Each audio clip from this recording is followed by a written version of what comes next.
que você faz hoje, o que você volta para resgatar hoje, passando por adversidade, alguém lá para frente vai usar. O que você protege aqui, o que você se coloca em risco pela palavra, na revelação de Yeshua, alguém lá na frente vai receber isso como uma fonte miraculosa. Nada é em vão. Nada, absolutamente nada é em vão. Acharam lá os potes depois. E o milagre aconteceu. Tinha óleo só para um dia. E era aquele óleo que Jacó voltou para buscar. Quem é que você anda esquecendo do outro lado?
Ministério Evangelho de Poder. Uma casa apostólica movendo-se em adoração, intercessão e palavra profética.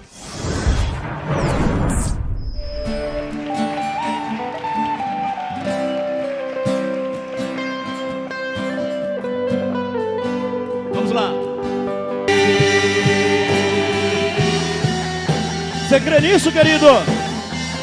Com a unção imbatível serei.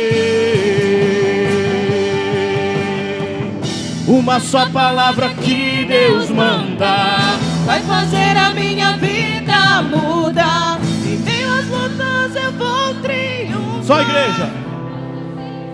Dá pra fazer melhor, vamos lá.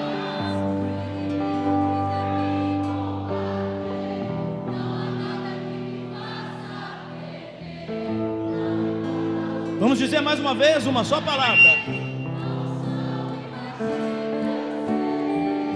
Uma só palavra que Deus manda.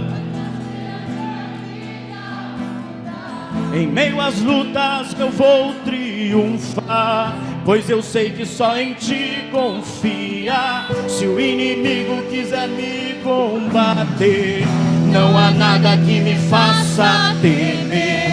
Não importa o que eu enfrentarei, com a unção imbatível eu serei. Uma só palavra que Deus mandar vai fazer a minha vida mudar.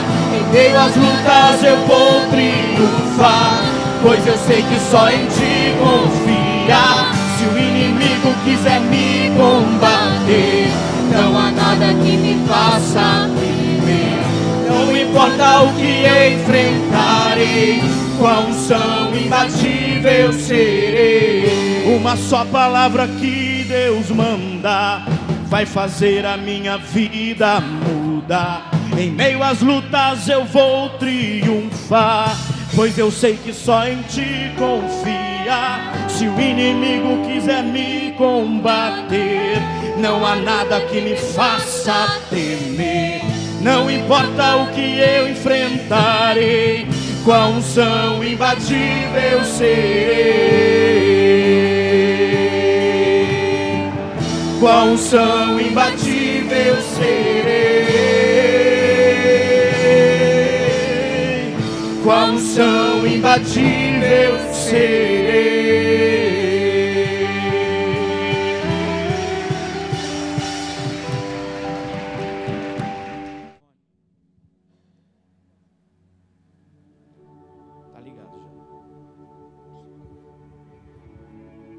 Shalom, igreja. Shalom, você que nos acompanha também. Que o Espírito do Senhor possa te alcançar. Meu recadinho é rapidinho para a igreja hoje. É um assunto bem fresquinho. Deus não é Deus de recado, Deus é Deus de mensagem. Mensagem. Não é recadinho. Mensagem. Deus é Deus de mensagem. Tá vendo? A gente é corrigido aqui, ó, perto de todo Ao mundo. vivo e a cores. E a gente nem fica bravo. Um assunto bem fresquinho, né? Você tá triste porque o Brasil perdeu? De verdade? Então, vou começar lendo com você, depois eu entro nesse assunto.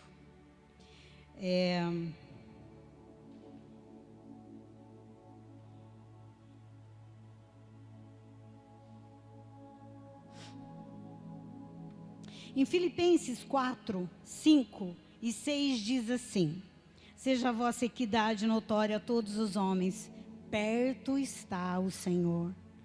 Não estejais inquietos por coisa alguma, antes as vossas petições sejam em tudo conhecidas diante do Eterno, pela oração e súplica com ação de graça. Hoje eu estava... Sempre falei aqui, vou falar de novo. Eu não sou adepta de nenhum time de futebol específico. Mas quando o Brasil joga, mexe com a gente, não mexe? Ou é só comigo?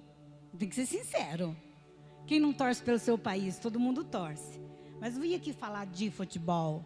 É porque é algo que alcança todos. E hoje... ia ter o jogo. Então, o apóstolo sabe que em casa eu não fico assistindo, porque eu sei a minha tendência. Se eu sei a minha tendência, eu fujo dela, certo? Não entendi, apóstolo.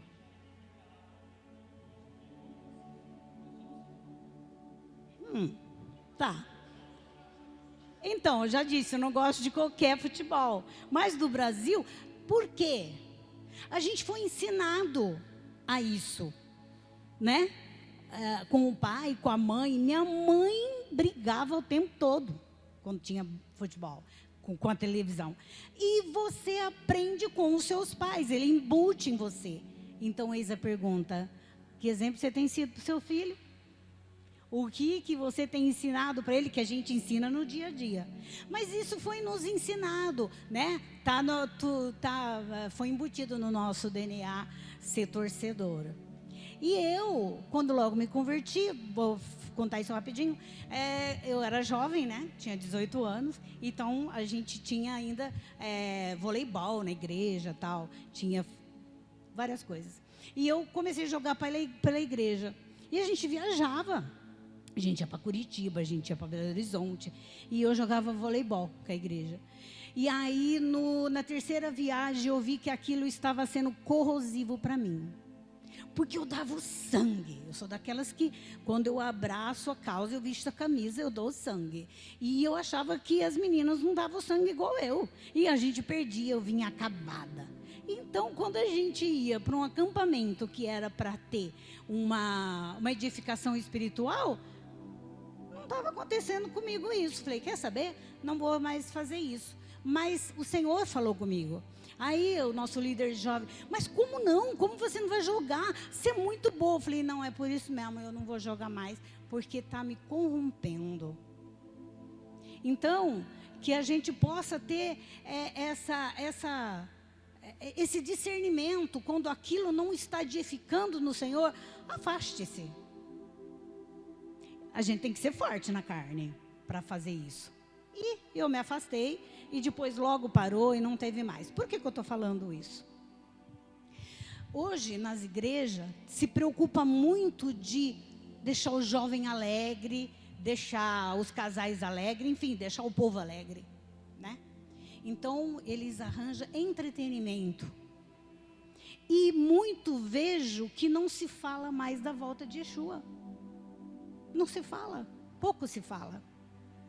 Certo que a gente aqui, em meios às mensagens, sempre está relembrando isso. E hoje o Senhor pôs isso no meu coração, por causa do futebol. Eu fiz de propósito. Eu não sabia que ia fechar tudo. Eu falei, bom, eu vou no mercado, eu vou perto de casa, me atende bem o que eu preciso, não preciso ir em hipermercado. Então eu vou no supermercado, e ali perto de casa me atende bem minhas compras. E eu falei, eu vou 11 horas, porque eu não quero ficar aqui ansiosa, né? Não andeis ansioso por coisa alguma. O Senhor começou a ministrar isso no meu coração, porque eu conheço a minha carne. Então, quando foi 11 horas, eu fui para o mercado. Me arrependi. Gente, estava uma loucura as ruas. Estava terrível. E eu comecei a se sentir angustiada, atacada. Lá no mercado, as moças falavam assim, moça, o que você vai querer? Eu peso aqui já. Você vai querer mais alguma coisa? Eu falei, meu Deus. Elas queriam me atender rápido, assim, eu nem peguei tudo. E aí no açougue o moço falou assim, você quer mais alguma coisa? Um ia fazendo, o outro ia fazendo. Eu falei, meu Senhor. E o Senhor, não andei inquietos por nada. E eu falei, moço do céu, aqui vai fechar? Vai fechar. Enfim, eu dirigindo ali pelas ruas, o Senhor me deu uma tristeza profunda. Eu acho que já antecedia a perca do Brasil, viu? Porque isso atacou o mundo. Gente, não é o Brasil que estava conectado 3 horas? 3 horas de duração, mais ou menos isso? Não é o Brasil que estava conectado, era o mundo. E eu comecei a sentir uma opressão, uma coisa ruim. De repente, o meu sinal verde, o motoqueiro cruzou em frente de mim, 1 palmo, para mim pegar ele. Você já levou esse susto no trânsito, quem dirige, que você fica assim? E olha que eu dirijo há 30 anos. Eu falei, meu Deus, demônio do inferno, está tomando conta do mundo. Parecia um Saci Pererê, sabe? Aqueles da mitologia que fala aqui no nosso Brasil. Parecia que estava atacando todo mundo. Folclore. Obrigada, apóstolo. E eu falei, aí o outro carro veio, entrou na minha frente. Falei, Senhor, eu vou para casa logo. Porque eu estava sentindo a sua opressão. E o Senhor disse assim para mim, já pensou se eu volto nessa hora? E eu falei, é verdade. Senhor, quem queria para a presença do Senhor se o Senhor voltasse essa hora? Fala para mim, seja sincero, você iria?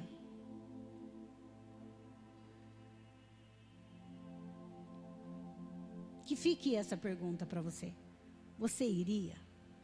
E o Senhor disse assim para mim, Lázara, eu gosto quando Ele me chama pelo nome. Você já ouviu o Senhor chamar você pelo nome? Fica conectado, você vai ouvir. Eu dirigindo, Ele disse, Lázara, se o povo tirasse só 3 horas para me cultuar, igual estão cultuando o futebol agora. E não é só o Brasil, é o mundo. Você já pensou que força que teria? Já pensou quantos anjos você viria voando aí? E aquilo, eu fui ficando cada vez mais com vontade de ficar longe do futebol. Não estou dizendo que é pecado assistir futebol. Mas se você nessa hora tiver a essência de assistir o futebol e ele voltar e você for arrebatado, amém. Vamos ler uma passagem da Bíblia?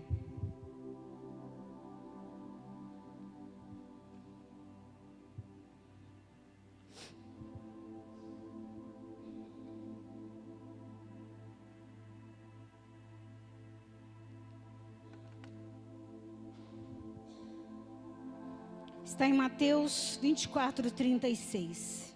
E diz assim, mas naquele dia,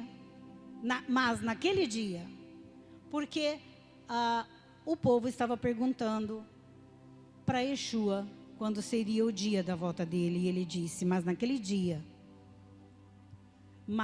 dia e hora ninguém sabe, nem os anjos do céu, mas unicamente o meu Pai. E como nos dias de Noé, assim será também a vinda do Filho do Homem. Porquanto, assim como nos dias anteriores ao dilúvio, comiam, bebiam, casavam-se e davam-se em casamento, até o dia em que Noé entrou na arca. E não perceberam até que veio o dilúvio e levou a todos. Assim será também a vinda do Filho do Homem. Não é segredo que a vinda do Filho do Homem se compara com o dilúvio. Porque muito se foi falado para o povo da época, zombavam de Noé, riam de Noé. Chuva, quando? Como? Eis o dia que houve.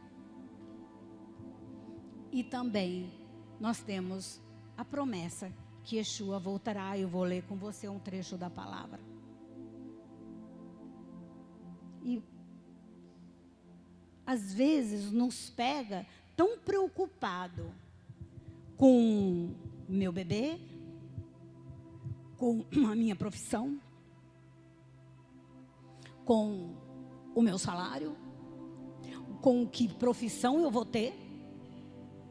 Essas coisas fazem parte da nossa vida e precisamos delas, porque é a vida. Mas todas elas devem estar conectadas à presença de Yeshua. Porque eu acredito que quando ele voltar, minutos antes, você sentirá. Porque é a promessa dele.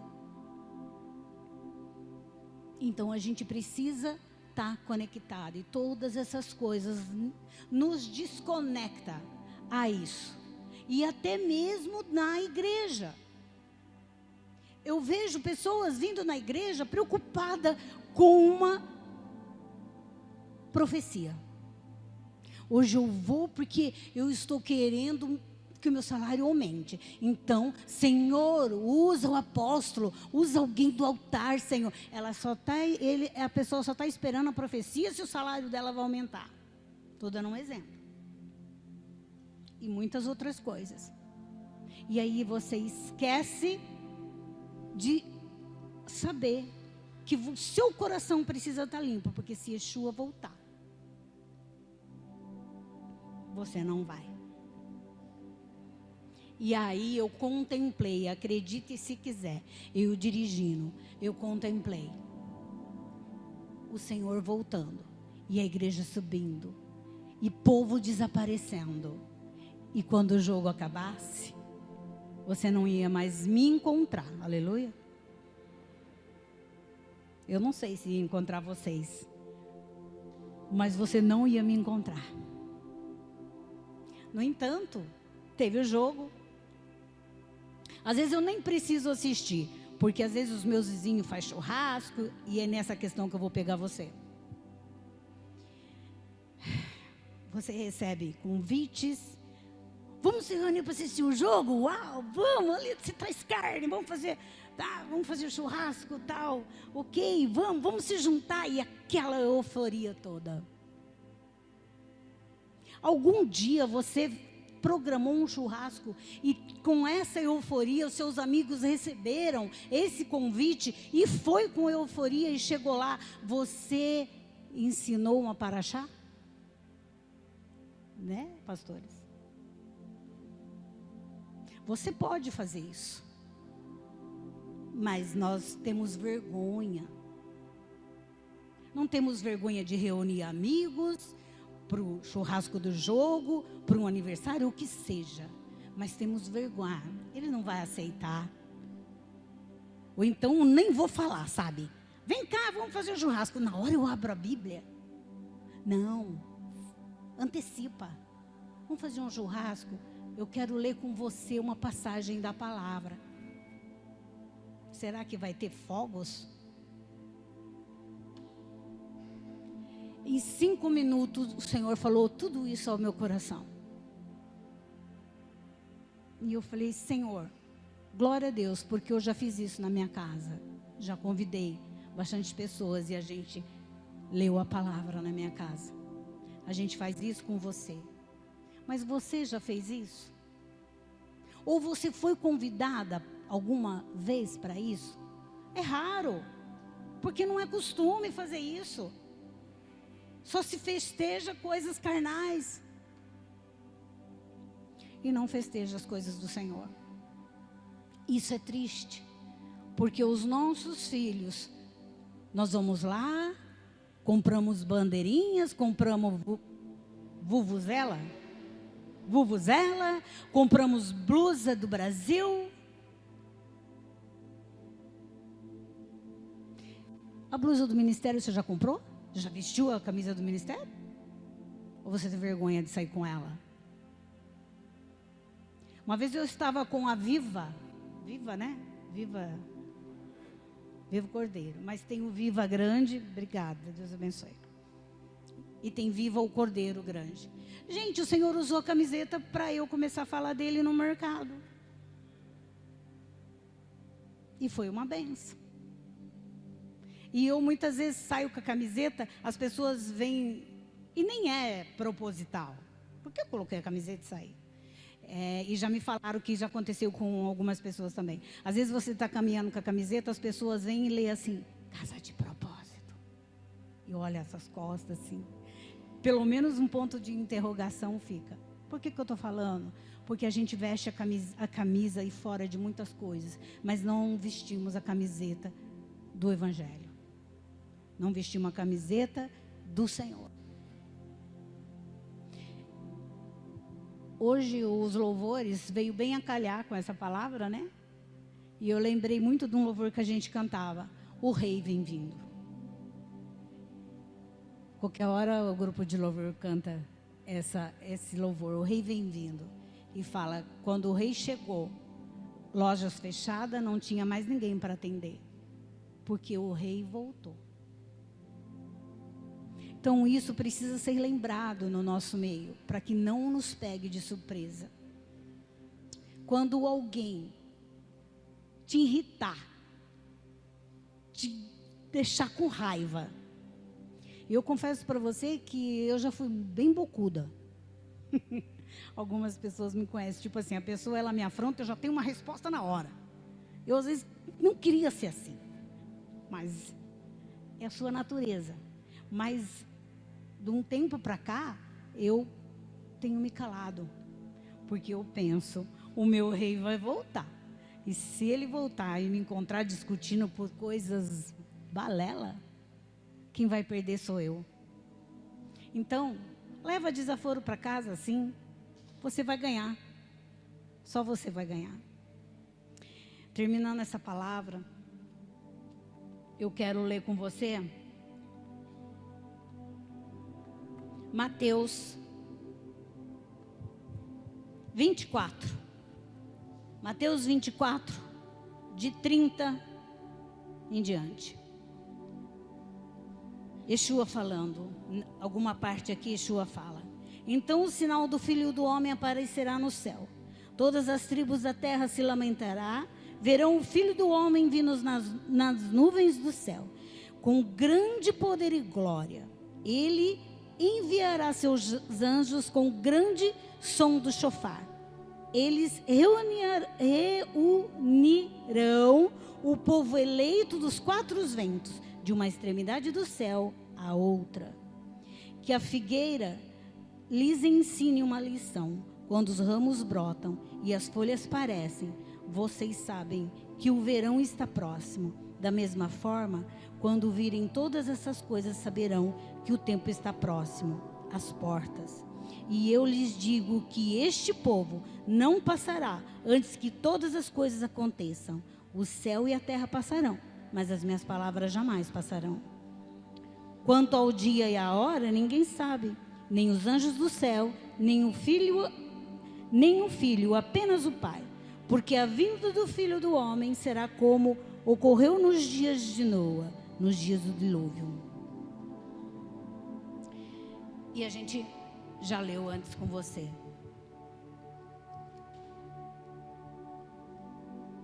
Quero ler também com você Atos 1, Atos 1, de 4 em diante. Num desses encontros com Yeshua, ele instruiu a não deixarem, não vou saber ler essa palavra, ajuda aí, apóstolo. Jerusalém. Mas que esperassem pela promessa do Pai, que vocês ouviram de mim, porque eu vou ter que ler em outra.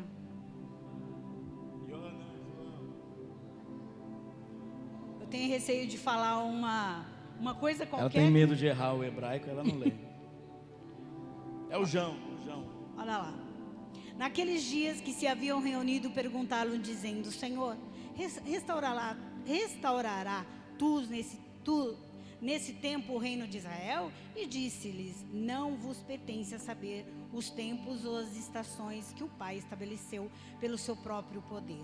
Mas recebereis o poder do Espírito que há de vir sobre vós, e semeais testemunha, tanto em Jerusalém, como em toda a Judéia e Samaria, até os confins da terra. E quando dizias isso que eu quero que vocês gravem muito e leia toda vez que vocês estiverem desanimado, toda vez que algo quiser te afrontar e te manter longe do teu objetivo no Senhor. E quando dizia isto, veio eles, foi levado às alturas, uma nuvem o recebeu, ocultando seus olhos.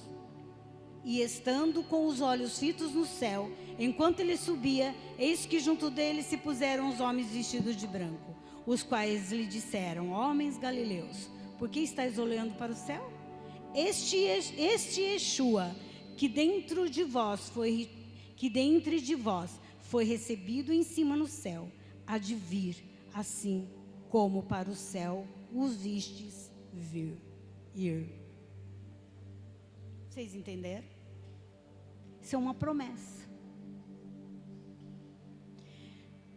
Às vezes nós temos tanto tempo na igreja e a gente fala: será que Yeshua volta mesmo? Vai lá, leia Mateus, essa passagem que eu te dei, que eu te falei. Isso foi dito aos homens, como vocês estão vendo Yeshua ir, ele vai voltar. E quem tiver, verá. Da mesma forma que ele subiu, ele vai vir nas nuvens. Que você fique com essa palavra e que você não se esqueça que um dia ele vai voltar e que você esteja pronto para o receber. Deus abençoe.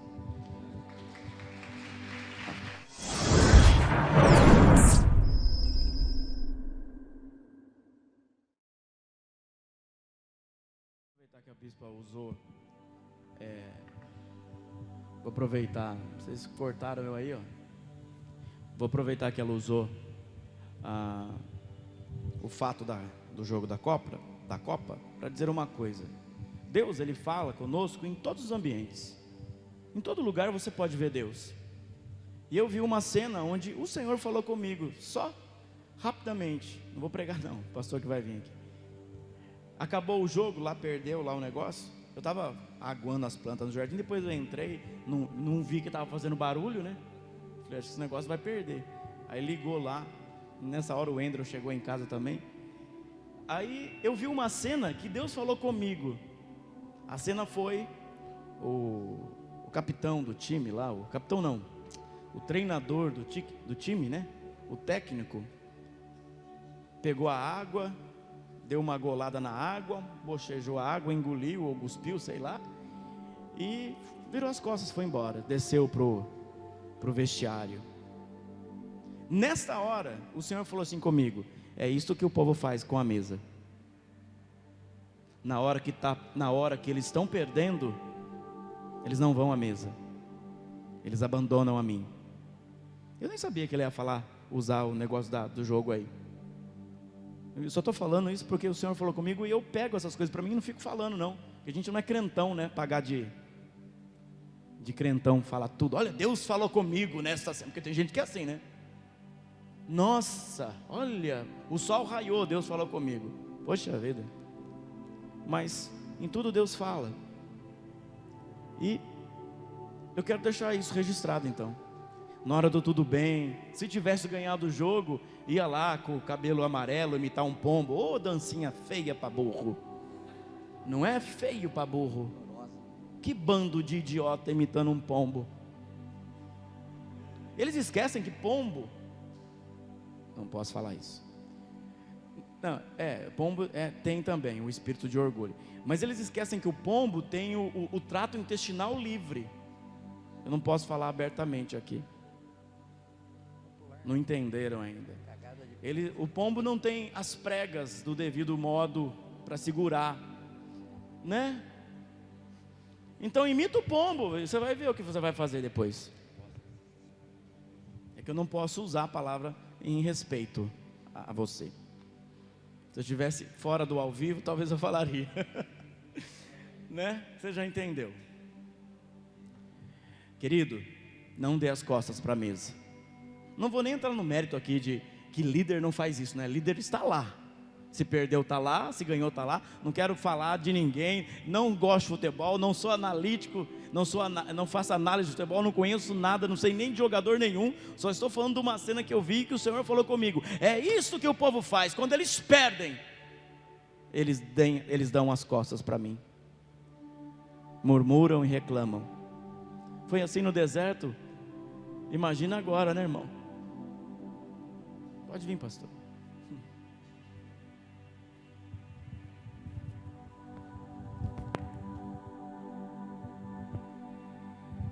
Shalom, igreja. Shalom vocês de casa também. Shabbat Shalom, né? Que hoje é Shabbat, né? A gente não ficar só no Shalom. Abram as Bíblias, por favor, em Bereshit 32, 25. Ou Gênesis 32, 25. Quantos de vocês estão abrindo? Nós estamos falando muito sobre a vida de Jacob, né? Um líder. Falamos de Abraão, de Isaac. Falamos daquele primeiro hebreu, né? Isaac, que foi o primeiro hebreu de verdade. Que Abraão teve 2 filhos, mas um foi hebreu, o outro não. Jacó teve 2 filhos, um foi hebreu, o outro não. Nós estamos aqui num útero.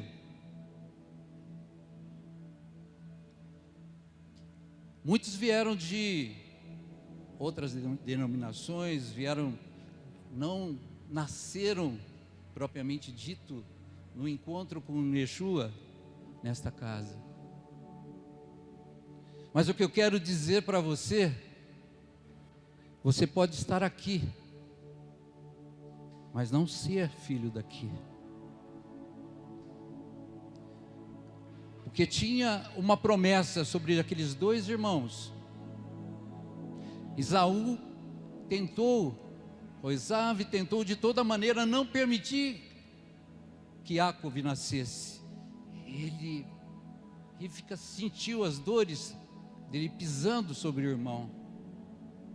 Mas ele mal sabia que quem seria o dono do calcanhar dele não seria ele, seria Jacob. Ambos tiveram oportunidades de mudar. Lá na frente vocês vão entender. Mas vamos ler a palavra aqui. E Jacob foi deixado só. E então um homem lutou com ele até o amanhecer. Quando percebeu que não derrotaria Jacob, golpeou a ligação do quadril e Jacob para que o seu quadril se deslocasse enquanto lutava com ele. Um homem de luta, o caçador, o forte, o peludo, aquele que aos olhos humanos, o atleta, o modelão, o cara que faz acontecer, que caça, que mata. Aos olhos humanos, os olhos nossos hoje, talvez o cara fosse o modelo, fosse o pinta, fosse o cara ali que fizesse as coisas acontecerem, fosse o galã. Apesar de que a sabedoria judaica, né, o Midrash, diz que Jacob era um homem tão bonito quanto Adão foi. Ele tinha essa beleza e era tão forte também. Mas a coisa maior, o segredo maior não estava na força, não estava na caça, não estava em ser o cara, não estava em ser a força. A força que Jacob procurou estava no ensinamento que Rivka passou para ele, ensinou para ele, que o pai dele certamente ensinou para ele. Como eu disse, Abraão teve 2 filhos, Ismael e Isaac. Mas um foi o filho da promessa, um foi hebreu. Isaac, 2 filhos. Um foi verdadeiramente hebreu e seguiu. O outro foi da onde gerou Edom, os edomitas. Se a gente seguir a palavra lá na frente, quando o povo saiu ali do Egito, eles tinham que passar pela terra dos edomitas. Essa terra dos descendentes de Esaú. Só que eles não permitiram que o povo hebreu passasse por ali. E Moshe queria pagar para eles, para que eles passassem ali, mas nem assim eles permitiram. O apóstolo estava falando das botijas que estavam ali do outro lado no ribeiro, né, que Jacob teve que atravessar para buscar essas botijas de óleo, que depois ali, né, quando os macabeus se revoltaram contra aquele domínio ali da Grécia ali sobre eles, o óleo que estava ali, como o apóstolo falou, eram esses óleos da botija, das 2 botijas que Jacob foi buscar. Eu estou dizendo o seguinte: um homem que sofreu perseguições, mas um homem que foi ousado para buscar aquilo que ele sabia que era a continuidade da promessa do seu avô. Ele foi dar continuidade, ele tinha consciência, ele não era o exibicionista, mas ele era aquele que tinha consciência de quem ele era, do que seria dele e da promessa dele, de tudo que ele já lutara, ele já vinha de luta, não ali sobre a primogenitura, mas dentro do ventre da mãe. Ele já lutava pela vida, mas ele não desistiu. Ele não desistiu. Ele foi enganado, ele trabalhou 14 anos para ter aquela que ele amava, para ter Raquel. Ele lutou pelas bênçãos, ele foi enganado, mas ele trabalhou. Ele viu, ele teve sim na presença de Deus, vendo sim ali aquela visão de Betel, a escada, os anjos subindo e descendo. Ele falou: se me abençoares de tudo que eu ganhar, certamente o dízimo te darei. E ele foi muito abençoado. Ele foi muito abençoado. Mas é um homem de luta, é um homem de sofrimentos, porque a bênção, uma promessa, querido, que vem sobre você, que pode estar sobre você, entenda, ela vai demandar sacrifícios, ela vai demandar posicionamento, vai doer, o quadril vai sair do lugar, mas vai doer, porque o anjo queria fazer, ali era uma prova, se ele era igual a Esaú, ou se ele era um Jacob mudado, transformado, decidido, porque ele tinha a beleza, ele tinha a pureza, ele foi enganado, mas ele teve um posicionamento. É hora de mudar, é hora de avançar, é hora de romper limites e continuar a promessa que está sobre a minha vida, sobre a minha geração. E quando ele está em luta com aquele homem, com aquele anjo, e que ele prevalece,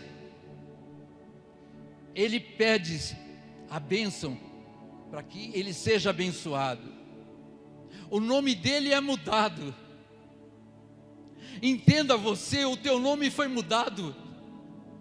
Você não é uma placa, você é Israel, você é uma consciência. Ou você é Esaú. Se você não é Israel, você é Esaú, Esave. A tua história não foi mudada aqui, ela foi mudada lá atrás. Ela foi mudada por gerações. Alguém lutou, alguém se posicionou, alguém sofreu, alguém teve quadril deslocado, alguém perdeu um filho que mentiram para ele, alguém perdeu a mulher dele num parto, a mulher que ele amava, que ele lutou por 14 anos, como a passagem diz para mim, os dias foram como poucos dias, esses anos, esses 7 anos a mais. É um homem que tinha a beleza, ele tinha amor, ele tinha ferramentas espirituais para lutar. Ele não era como Esaú, que tinha o arco, que tinha a flecha, mas ele tinha amor, ele tinha zelo por aquilo que ele guardava, que eram gerações que ele tinha que dar continuidade. O quanto você está preparando, Pai, para as tuas gerações, para os teus filhos, o que você está ensinando. Muitas vezes a gente tem lá dentro de casa 2 filhos, às vezes um é Esaú, o outro é Jacob, às vezes nenhum dos 2 é nada, mas você pode continuar gerando, porque aquela vida de Jacob foi uma vida sofrida. Ele teve que enfrentar o irmão, ele teve que enfrentar Labão, o sogro dele, que o perseguiu. Vocês viram naquilo que foi ministrado ontem na escola Inene, das 10 emanações que Labão queria tirar ali dele, da Sefirote ali, que ele queria corromper Jacob. Você viu ali que Jacob teve um posicionamento, você viu ali que Jacob teve a convicção de não se dobrar. Nós podemos ser puro, ter amor, mas nós temos que ter assim a ousadia, a atitude de um filho de Deus que avança. E Jacob avançava para o propósito. Ele tem o nome dele citado mais vezes que o avô dele na Bíblia, na palavra, na Torá. Ele tem o nome dele mais vezes, pode deixar, citado. Agora não vai cair mais. Porque ele foi um homem de luta, ele foi um homem de avanço.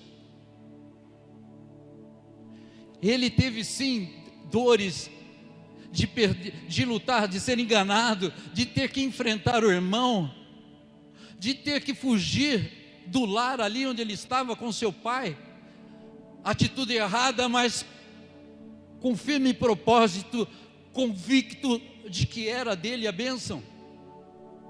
E ele não desistiu dessa bênção, ele colocou o avanço, prosseguindo, conquistando, até mesmo quando perdeu o filho amado. O filho amado que foi enganado, foi jogado na cova, sofrendo dores, na mentira. Quando a filha dele foi abusada, quando os filhos o desobedeceram, Simeão e Levi desobedeceram e mataram, depois que aquele povo tinha cumprido aquilo que Jacob determinou de serem circuncidados, eles aproveitaram, quando eles estavam ali na convalescência, ainda com dores, eles mataram. O que eu estou dizendo? Esse homem nunca desistiu da fé, nunca desistiu do chamado, nunca desistiu do propósito, nunca desistiu de ensinar, nunca desistiu de avançar, de mudar, de zelar, de cuidar por aquilo que o Eterno deu para ele.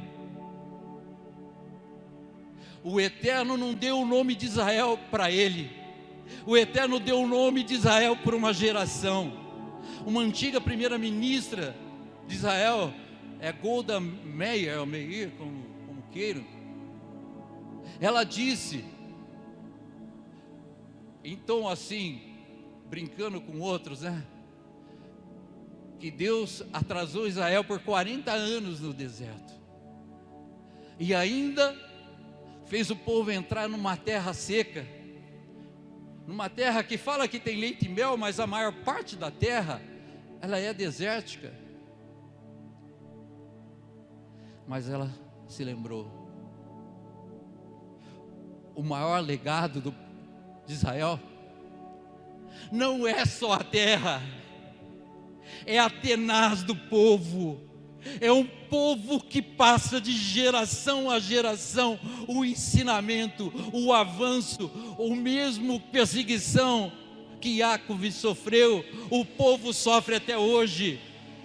Até hoje eles são perseguidos, até hoje eles são odiados, mas até hoje eles continuam avançando para ser como as estrelas do céu, como a areia do mar. Eu espero que você não seja uma pedra, mas que você seja essa areia do mar, que você seja essa estrela que o Senhor prometeu a Abraão. Que você não seja uma rocha, mas que você tenha a beleza de uma areia, a luz de uma estrela. Esse homem foi um homem violento em perseguir um alvo,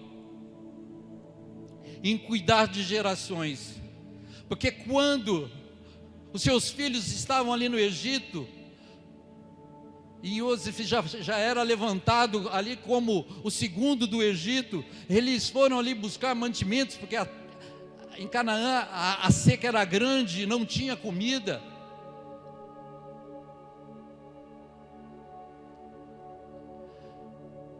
Ele, depois do desenvolver de tudo o que aconteceu ali, que Iosef manda buscar o filho amado, porque ele imaginava que Iosef já tinha morrido, porque os filhos até então, desculpe a expressão, eram um bando, não eram tribos, não eram curados, mas o cuidado que ele teve, ele passou para o seu filho amado Iosef, que guardou no coração, assim como ele guardou a promessa de gerações, a promessa de avanço, de nunca desistir.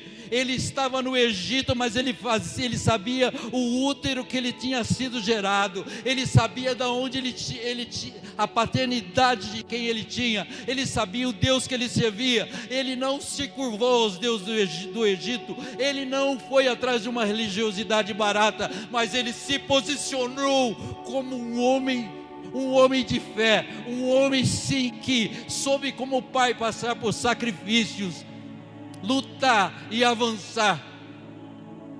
E foi através daquela reunião, quando ele pediu para que trouxesse Benjamim, que os filhos de Jacob foram curados da mentira que falaram para o pai, jogando o seu irmão no poço.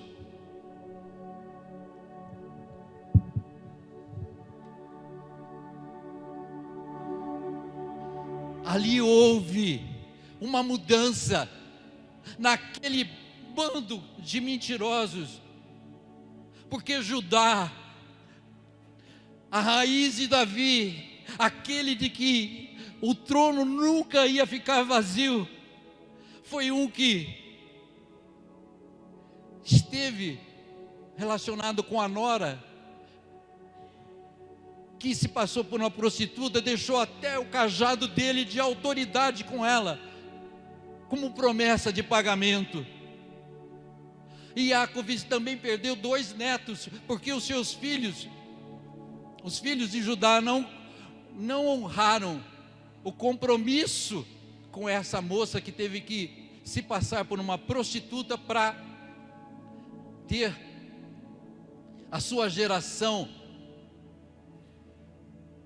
ali avançando também, concluída ali também, que era um direito dela, mas os filhos morreram porque, cuidado com o seu esperma, homem, estavam os filhos de Judá que tinham que, eu não vou entrar nos detalhes, se relacionar com ela no coito, não ejaculavam dentro, mas derramavam o esperma no chão. Aonde está caindo o teu esperma? Eu não digo que seja o chão, mas que pornografia está levando, que chão pornográfico está levando o teu esperma, homem. E também isso vale para as mulheres. Aonde os seus olhos estão olhando? Que tem mulher que gosta também do pornográfico. Ela se sente mais quente para a relação. A gente bate muito nos homens, mas tem umas perversas aí, né?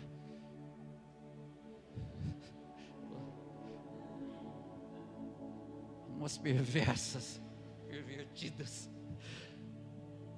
Mas o que eu quero dizer é que tudo foi mudando, e através do posicionamento de avanço, porque José poderia ter desistido.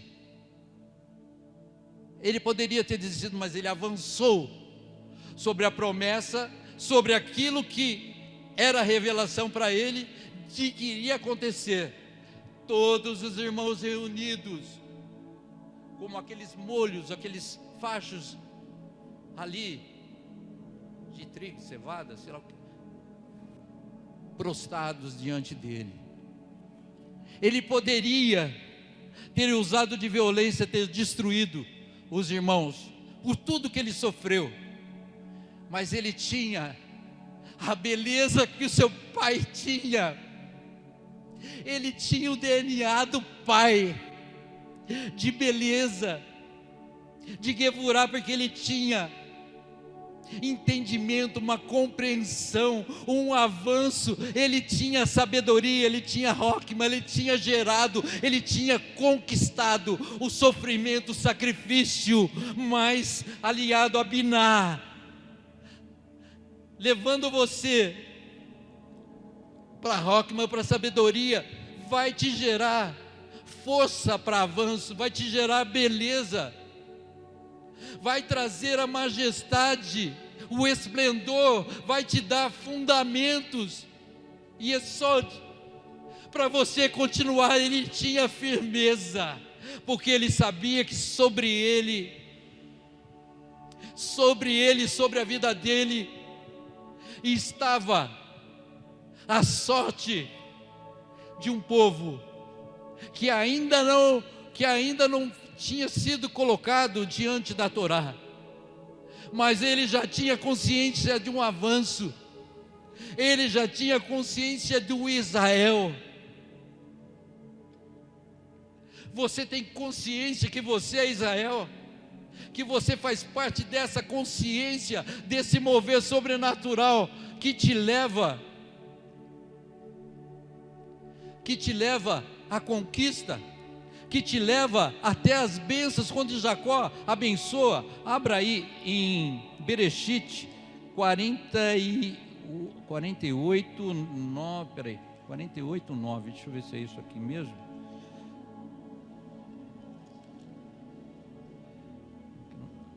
Não sei se está marcado aqui, peraí, 48:9. Se não for, já vou abrir aqui, já vou achar.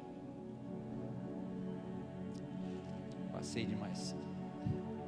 Mas ela vai falar sobre as bênçãos sobre Judá. E eu vou querer avançar um pouquinho mais depois. Passei aqui, está aqui.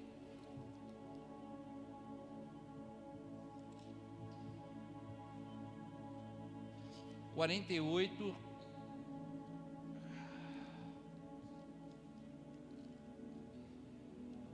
49, né? Eu abri errado. Espera aí. Isso. 49. Ah, tá aqui o papelzinho, saiu do lugar. 49:8. Tá aqui, ó.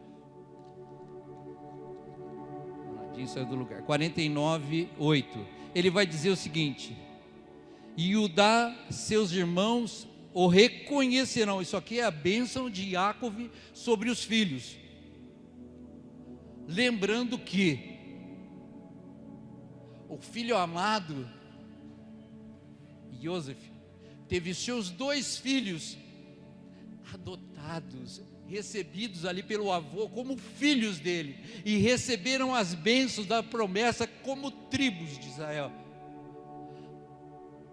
Aqui ele diz para Judá: seus irmãos o reconhecerão, sua mão estará sobre o pescoço de seus inimigos, e os seus filhos de seu pai se curvarão diante de você. E Judá é um filhote de leão.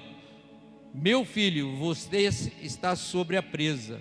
Ele ama a tocaia e se estica como um leão, como uma leoa que ousa provocá-lo. O cetro não sairá de Judá.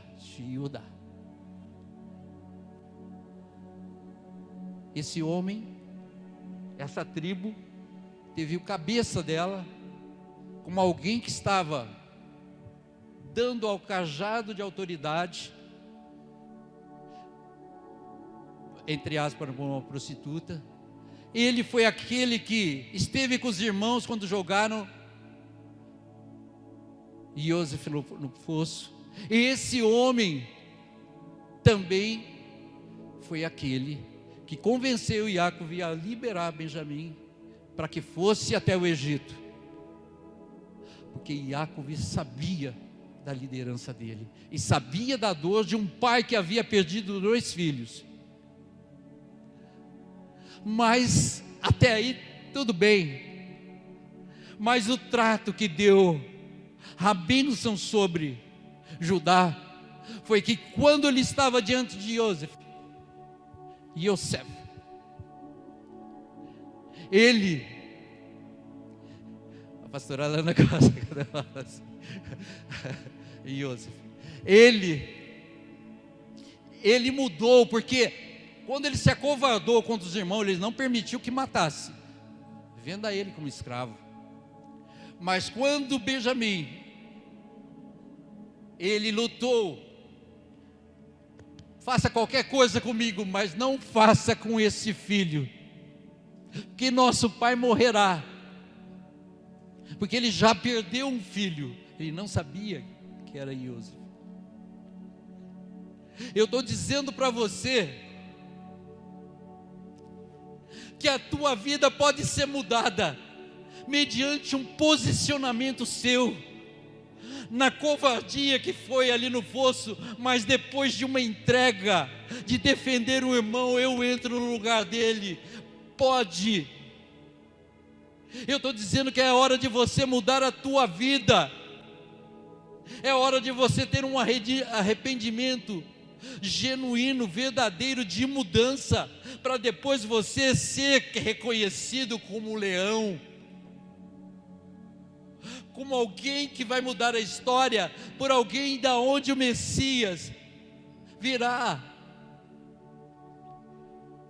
Messias não veio de qualquer tribo, ela veio da tribo de cujo cabeça dessa tribo deu a autoridade dele, entre aspas, para uma prostituta. Foi aquele que jogou o irmão dentro da cova, mas foi um homem que teve arrependimento. Não seja Ismael aqui dentro, filho de Abraão. Seja Isaac. Não seja Esaú. Seja Jacob. tenha posicionamento, tenha decisão. Lembra o que eu falei de Simeão e Levi? Pois bem, abram as Bíblias em Êxodo 32, versículo 26. Estou perto de encerrar. Tudo que eu estou falando aqui, queridos, é para mudar você, é para aquecer você, é para dar avanço a você, é para você não ficar parado aqui numa religiosidade, é para você não ser apenas um caçador, não ficar trocando a sua bênção por um guisado, por um prato de lentilhas, por um prato do que o pregador da televisão falou, que o pregador lá do sul, o pregador não sei da onde falou. É que o teu pai, é que o teu útero profético e apostólico gera em você. E aqui está dizendo o seguinte: lembram que esses dois saíram com espada e mataram aqueles que Jacob tinha feito um acordo, porque ele tinha acalmado para não ter sangue derramado, para que Diná se casasse ali com um homem daquele que abusou ela. E uma das decisões é a seguinte: todos seus homens vão ser circuncidados para que vocês entrem, para que Diná não entrasse numa atmosfera diferente daquilo que era para ser. O que Jacob estava tentando era atrair aquele povo para a presença de Deus, e não uma rebelião de filhos para destruir, porque tem um cabeça que manda. Se você estiver pensando diferente dele, você é Simeão e Levi. Aqui está dizendo o seguinte: Moshe parou, isso aqui depois do bezerro de ouro, eu estou lendo aqui, depois de toda aquela coisa arada, nojenta. Talvez existam bezerros de ouro na vida de alguns, aqui, aí na internet. Talvez existam bezerros de ouro, mas eu estou dizendo que aquela mesma tribo, aquela mesma geração que recebeu uma bênção contrária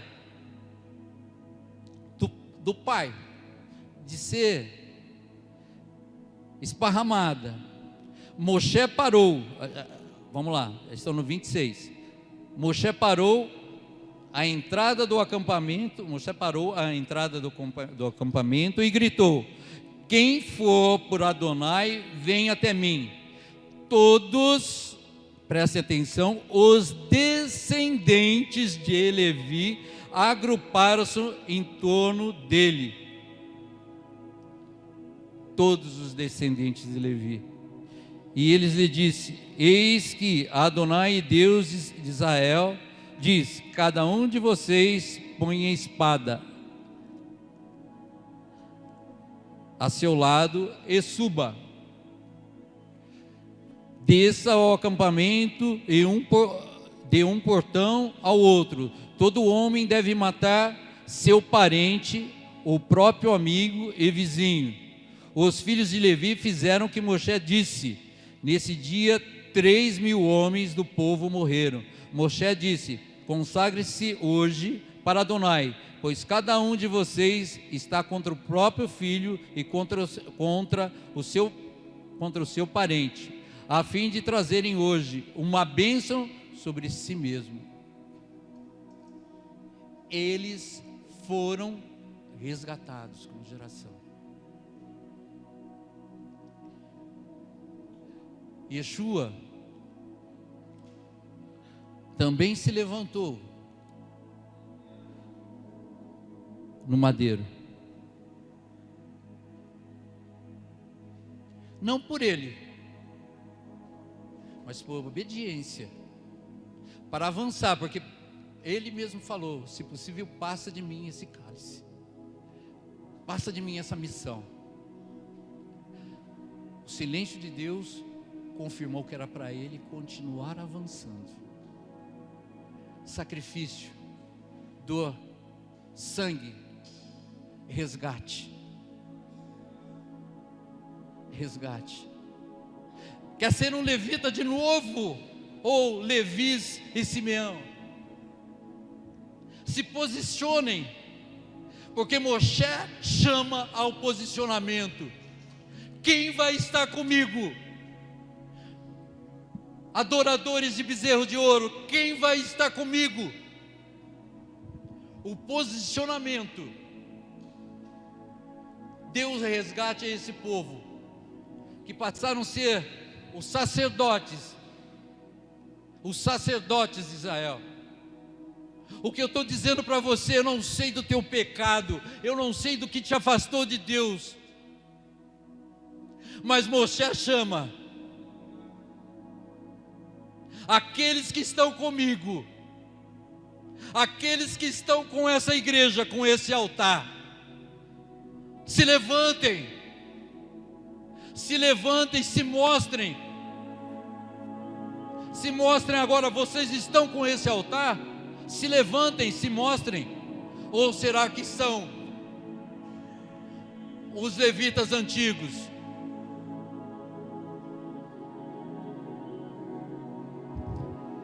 Triste ver o posicionamento de vocês. Eu não sou Moshe. Moshe é ele, mas o altar é dele. E se ele me deu essa autoridade para ministrar, eu falo. Quem está com ele? Então mude. Não seja Esaú, seja Jacob. Estude, leia, participe, entenda, busque entendimento, busque beleza, busque crescimento, busque avanço. Vai ter sacrifício, vai ter preço, mas vai ter geração triunfando. Vai ter um nome que não era dele, era de uma consciência, era de um povo. A terra poderia ter pouco valor na sua totalidade, mas o maior legado é o povo que veio de Jacob, aquele bando de filhos pecadores, traidores, tiveram a sorte mudada, porque um não se esqueceu do ensinamento do pai, e Yosef não se esqueceu do ensinamento do seu pai, e guardou, e livrou, e o perdão,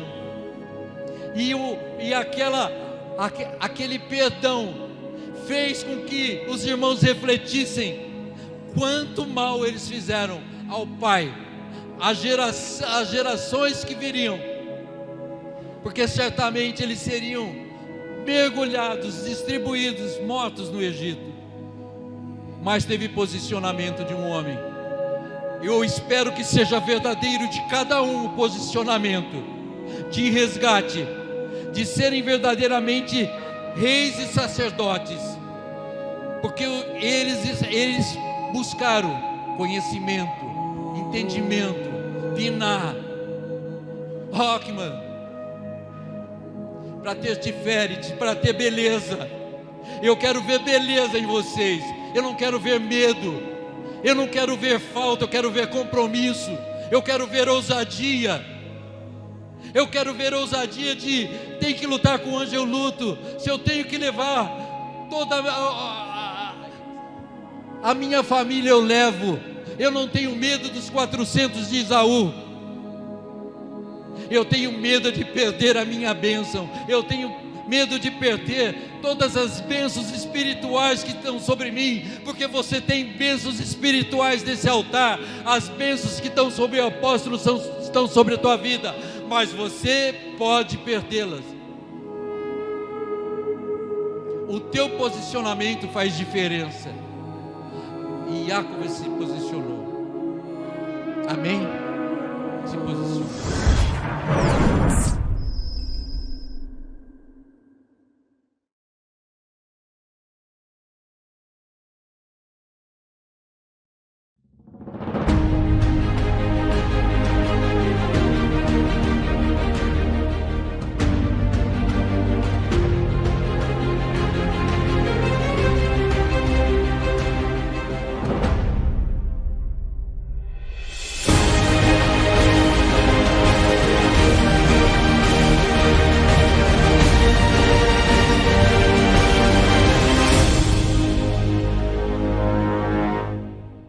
Você acompanhou mais uma programação do Ministério Apostólico Evangelho de Poder. Acesse nosso site oficial evangelhodepoder.com.br. Inscreva-se agora mesmo em nosso canal de vídeos youtube.com/Miqueias Castrese.